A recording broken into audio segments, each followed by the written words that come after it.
Assalamualaikum warahmatullahi wabarakatuh. Pada praktikum kimia organik kali ini, kami akan menerangkan tentang praktikum isolasi bahan alam. Pada praktikum isolasi bahan alam ini, kita nanti akan mengisolasi suatu senyawa kimia, yaitu etil parametoksisinamat, dari bahan alam, yaitu serbuk kencur, dengan menggunakan maserasi.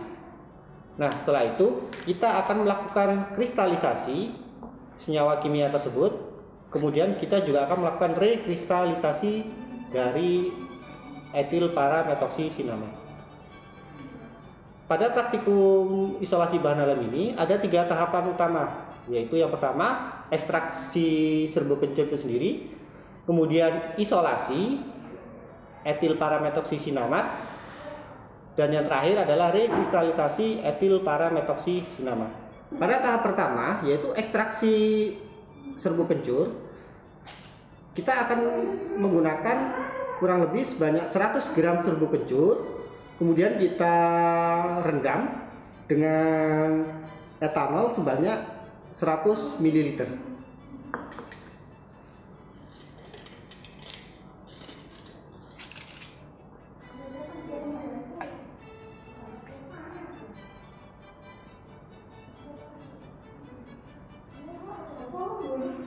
Nah, untuk pencampuran ini bisa dilakukan di beker gelas atau mungkin toples yang tertutup. Kemudian kita aduk.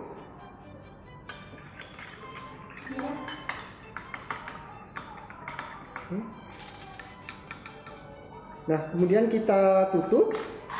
Nah, kemudian biarkan cairan etanol ini dan serbuk kencur ini terendam selama kurang lebih 24 jam. Setelah 24 jam, saring dan ambil filtratnya, tampung di dalam Erlenmeyer, kemudian tambahkan sisa serbuk yang masih ada di dalam beker gelas dengan 100 ml etanol, kemudian aduk-aduk lagi dan saring kembali, kemudian dijadikan satu dengan filtrat pertama yang ada di Erlenmeyer tersebut. Nah, kemudian kita akan melakukan pemekatan dengan menggunakan rotavapor atau rotary vacuum evaporator dengan suhu di bawah 40 derajat Celcius sampai volume filtrat sepertiga dari volume awal yang kita dapatkan dari hasil maserasi. Itulah tahap pertama ekstraksi serbuk kencur. Pada tahap kedua, yaitu tahap isolasi, filtrat dari ekstrak yang sudah didapat setelah hasil pemekatan melalui rotavapor akan nampak seperti ini, warna kuning kecoklatan atau kuning keemasan. Nah, pada tahap isolasi ini kita cukup menggunakan aqua des, yaitu sebanyak 100 ml.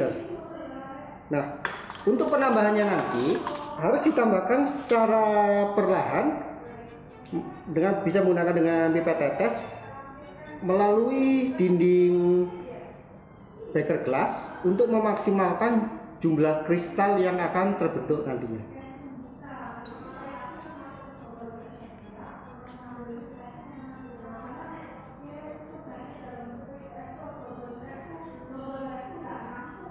Akan timbul warna keruh berwarna putih yang akan mengendap. Tambahkan sedikit demi sedikit sampai keseluruhan 100 ml aqua des ini masuk ke dalam beker gelas yang berisi filtrat dari ekstrak serbuk kencur. Setelah semua masuk, tutup dengan aluminium foil tanpa dilakukan pengadukan. Kemudian taruh di dalam freezer selama kurang lebih 1 sampai 1,5 jam. Setelah 1,5 jam akan nampak terbentuk endapan di bawah beker gelas. Nah, kemudian kita akan saring menggunakan corong Buchner yang sudah terisi dengan kertas saring. Kita saring sampai keseluruhan larutan maupun endapan yang ada di dalam beker gelas ini tersaring ke dalam corong Buchner.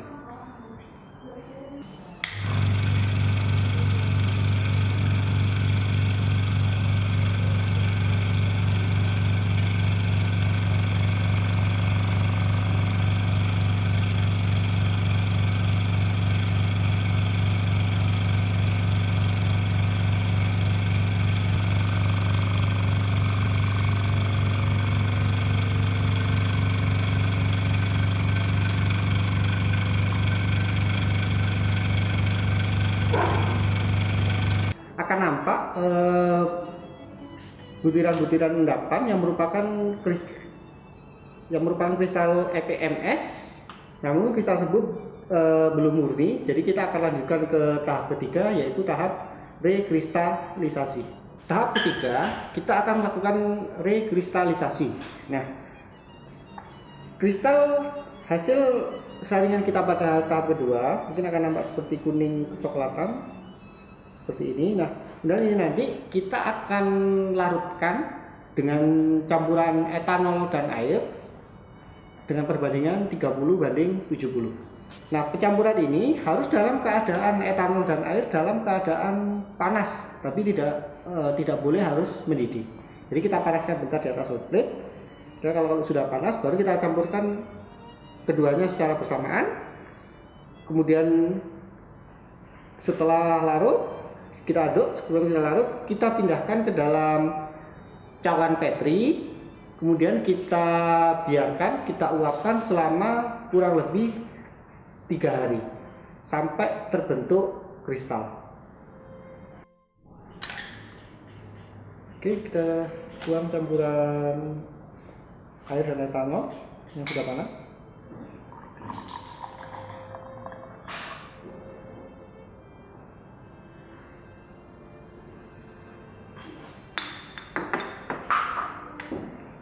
Kita aduk, kemudian kita pindahkan ke dalam cawan Petri.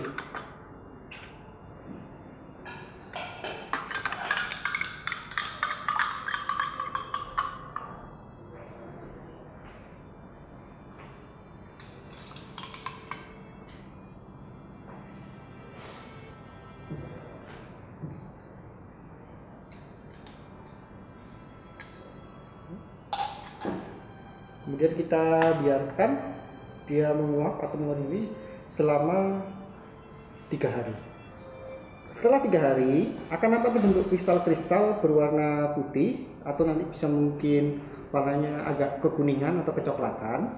Nah, bila nanti selama 3 hari masih belum kering atau masih ada sisa-sisa airnya masih di dalam cawan Petri, bisa dilakukan penyaringan dengan corong Brunner seperti pada penyaringan di tahap kedua. Nah, kemudian dari kristal ini kita masukkan ke dalam desikator untuk membantu proses pengiringan atau menguapkan sisa-sisa pelarut yang masih tertinggal di dalam kristal. Kemudian kita timbang hasilnya sampai diperoleh bobot konstan. Setelah didapatkan bobot konstan, selanjutnya yang akan kita lakukan adalah menguji kemurnian dari EPMS ini. Salah satunya adalah dengan mengetahui berapa titik lebur atau melting point dari EPMS. Nah, pertama kita membutuhkan alat yang namanya pipa kapiler ini. Nah,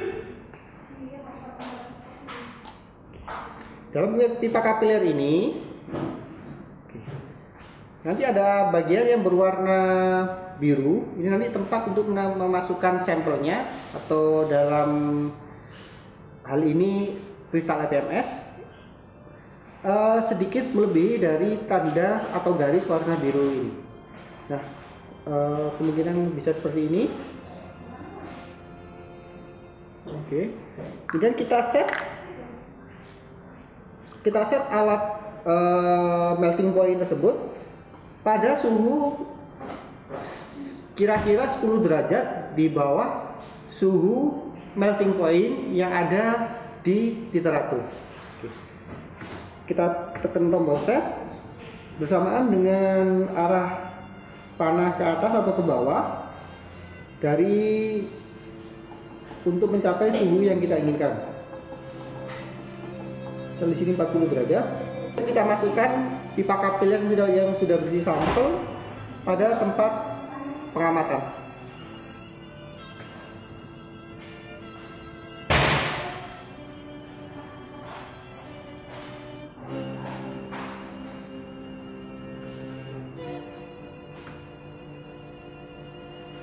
Nih, jika sudah jelas terlihat sampel itu, kemudian baru kita tekan start untuk memulai melting point.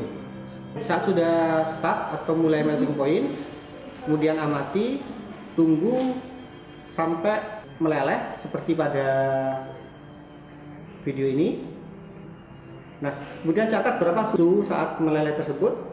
Itulah titik leleh atau melting point dari etil parametoksisinamat yang kita dapatkan. Demikian, itulah tadi tutorial praktikum isolasi bahan alam, yaitu etil parametoksisinamat atau FMS. Sekian dari kami. Wassalamualaikum warahmatullahi wabarakatuh.